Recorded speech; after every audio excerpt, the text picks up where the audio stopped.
James LaBrie, thank you very much for spending time with Metal Express Radio. Are you doing okay today? Yeah, doing great. We just started this leg of the European leg, and we started over in Helsinki, and this is our third show.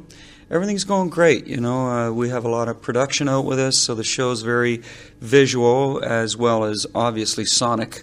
But yeah, we're all pretty happy, and you know, we've been out since June. We started doing the festival tours, and then we went from there and we headlined through the United States and Canada, and now we're on this part of it. Yeah. I guess a common question is, well, has the tour been going okay so far? I mean, do you have any bad tours at all? I mean, you've been in this game for so many years. Yeah. You have a lot of people, you know, making this happen the right way for you, and you're so experienced. I guess there's some shows that aren't, you know, top notch. But is there ever a bad tour? I think if you wanted to say a bad tour, it wouldn't be in the case of numbers, like how many people we have in the venue. I think it would be a matter of how the band is interacting, how the band feels about where we are at that particular time in our career. I think the bad tour, if we could call it a bad tour, would have been the Falling Into Infinity tour. There was a lot of unrest and a lot of just, you know, disconnected. And I think a lot of it had to do with, you know, we were going through label changes and management changes, and there was personnel loss in the band from family members passing away, and then also interconflict, you know, within the band. It was just growing pains, basically. So that was a very trying time for the band. But I think, you know, we overcame it and we saw through it, and I think every band goes through a dark period where they have to either accept one another for who and what they are, or they don't, and then they just split up. And but, you know, we've overcome those particular hurdles in our career. But I think, you know, we've been blessed, if I may say so, because most of the tours have been fun. We've usually have packed houses, you know, with the exception that there's a few that may be, you know, half or three-quarters full, but that depends on when you're touring. I find the summer is always a saturated market, no matter where you go. You know, there's so many bands out there. You got all these festival tours, headlining tours, reunion tours, the novelty tours, all this stuff is going on. And, I mean, let's face it, the market can only support so much. There's only so much money out there. So, but I think we've been really fortunate. I think that all of our tours have been successful. Yeah. You said you just finished your North American tour, and now you're here in Europe. Mm-hmm. Is there a big difference between touring in the different continents, or is this just like going, you know, back to work? Yeah. No, you do notice a bit of differences. One being that, you know, when we're going through North America, we're playing anywhere from, you know, 3,000 people a night to 10,000 people a night. Generally speaking, over here, it's pretty consistent that we're 5,000 or 10,000 a night, and so that might be the difference. The other thing is that we find in North America they're a little bit more. The fans are a little bit more conservative. They're a little bit more laid back. It depends. It depends on where you are. But there are definitely certain cities or areas of North America where I find they're more reserved. And then the rest of them, they are, you know, animated and very vocal, just like over here. But I think as a whole in Europe, they're very vocal, very animated, very energetic, and that. So it does make a bit of a difference in that sense. And I mean, if you go into Asia, you know, it's a bit more conservative. If you go into South America, they're out of their minds, you know. So, and same within Mexico and Latin America and all that stuff. So there are subtle differences you can see on how the way people react and the way that they interact. Yeah. Do the differences kind of make you more inspired and not burned out, or? Yeah, you know what? I think that what happens is that definitely, I think it's if you can consistently put out a certain level of energy, then you're going to get that back. And I think it's more of a challenge if you happen to go out and you notice that the crowd's a little bit more laid back and not as, right in your face. Then it's your job to kind of bring that environment to reality. And I just think that, either way you're going out there, you're pumped as a band, you're excited about playing in front of that particular city or country or those fans. So I think either way, I think the energy is reciprocated from both sides. You just had 1 month off before going to Europe. Did you spend that time only recharging the batteries and thinking about everything else than Dream Theater?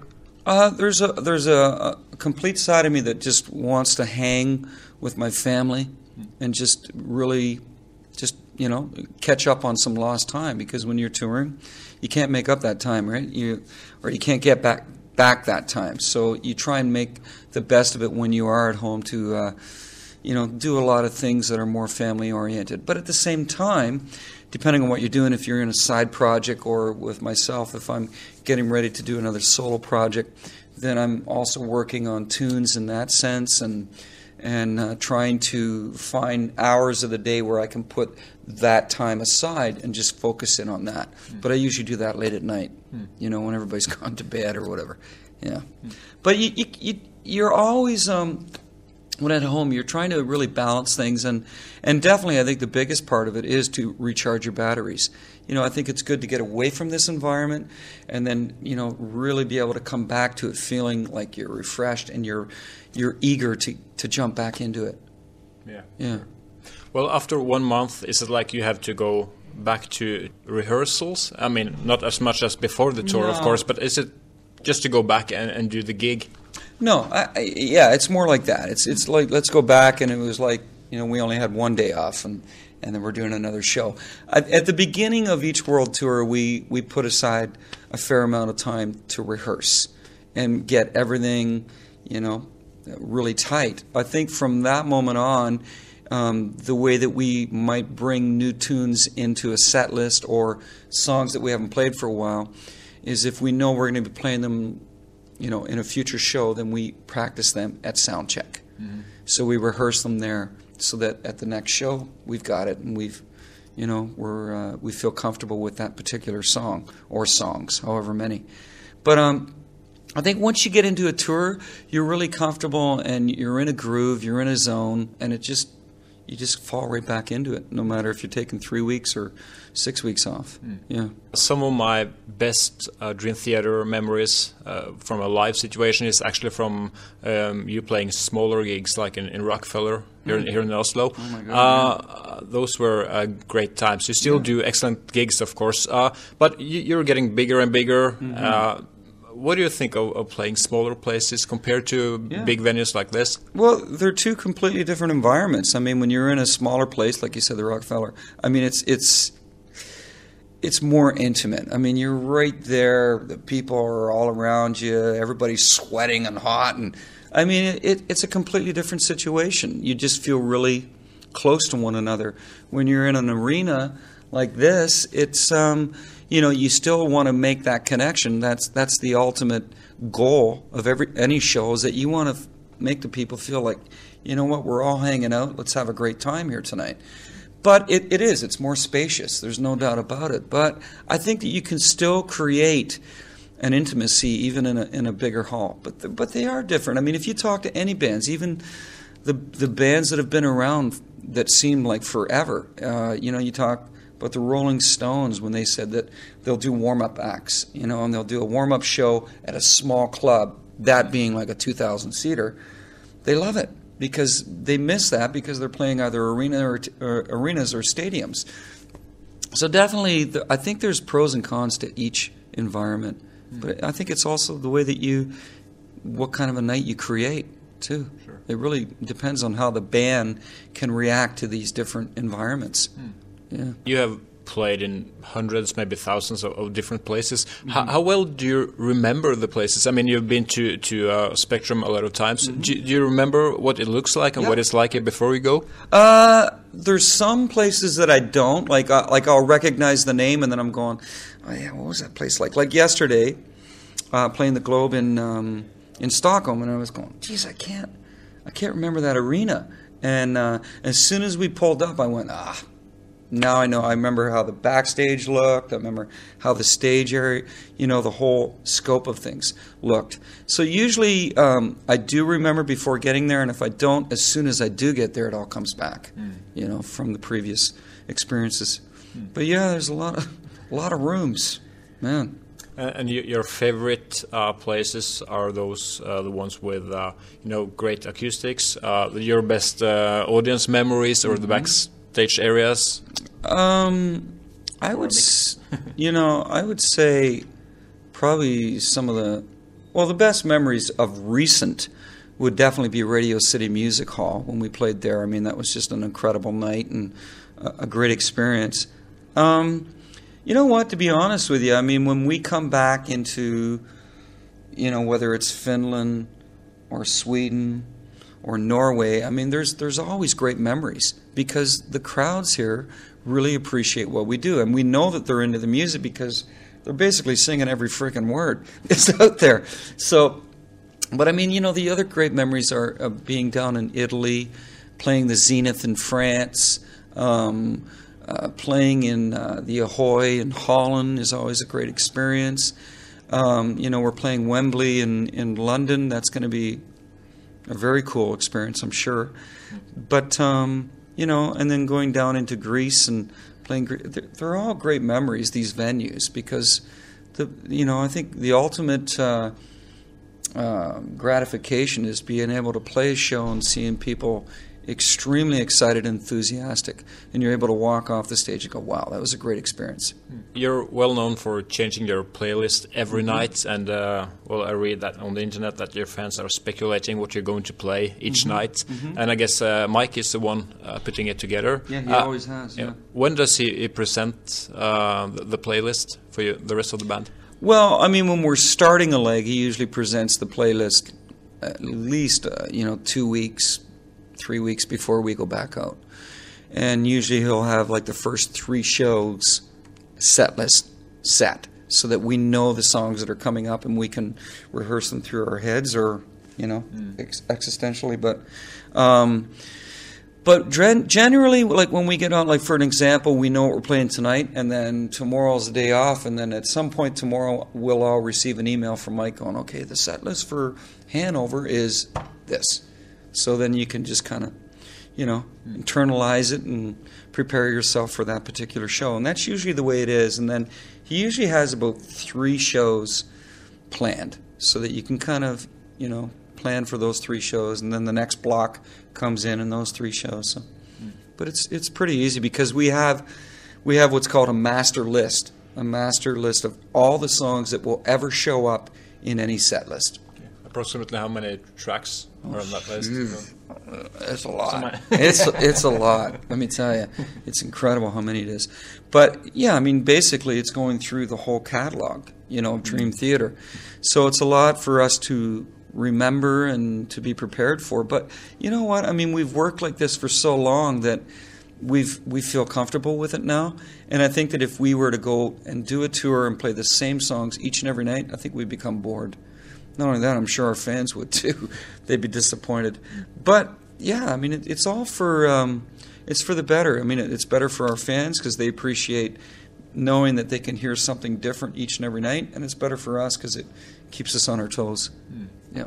What would be the highlights for you during a show? Is it to play the new stuff or the stuff that people recognize the most, or maybe tracks that you haven't done for a very long time, or is it? Well, you just said it all. I think it's a combination of all of that. It's playing the new songs because you're excited about actually digging your heels into the new songs, and it feels great and fresh, and it's something new.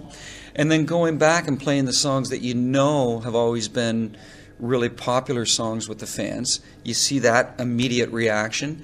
And then being able to go back and play and pull songs out of the catalog that you haven't played in a long time, that's exciting too because you go back into that song and you go, oh man, I remember why we were so excited about this song to begin with. And then you see the reaction out there, people going, oh man, going as if they're playing this, we haven't heard it in years or whatever. So, I mean, I think it's a combination of all of it coming and presenting itself and unfolding throughout the night that makes the night exciting. Yeah. As a vocalist, you will always have the most vulnerable instruments. Is it okay to sing that much every night? Of course, you have long instrumentals as a Dream Theater. Well, that helps, right? Yeah. Well, I mean, I think, I'm in a very different spot now as a vocalist. For many years there, because I had that wicked vocal injury. I don't know if you're aware of it, but so I ruptured my vocal cords. So for 8 years, I dealt with a lot of inconsistencies as a vocalist. Now that's all in the past, and since 2003, everything has really come back online. And I feel strong and I feel great each and every night. So I'm in a really great spot right now as a vocalist. And I feel that I'm really able to go out there and once again express myself fully as a vocalist like I once did prior to the accident. And so it makes me that much more confident, that much more comfortable being out there. And I'm really able to concentrate and focus on my interaction with the fans. Whereas before it was always, how do I feel, or is my voice going to be screwed up today or whatever. So right now, I mean, I'm able to really be, I think, very evocative with my voice and very expressive with my voice, and being able to just focus on having a great time with it and with the band. And you can see it. When you see the band tonight, you'll see that, we're all having fun. We're all having a great time with one another. And I think it really shows, and the fans are really picking up on that. So we're all in a great spot right now. Yeah. Right. Do you ever check the internet? I mean, Google your own name or the band's name to check out what people think of the shows and what's going on out there? Once in a while I do that. I don't do it too often because I find that there's always some critic out there that thinks it could have been better, or why didn't they do this, or why didn't they play that. And to me, that's just negative energy, and I don't like to even give that a nod. I don't even want to accept that exists. So, but the odd time, yeah, I do. And I have to tell you, when I have checked, especially during this tour, it's all been really, really positive. And, with the odd one being upset because we didn't play this particular song.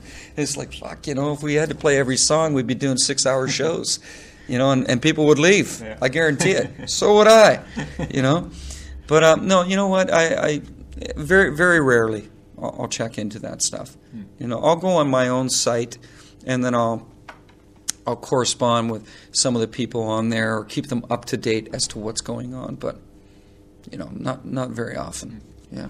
I actually saw a very funny video clip on YouTube last night.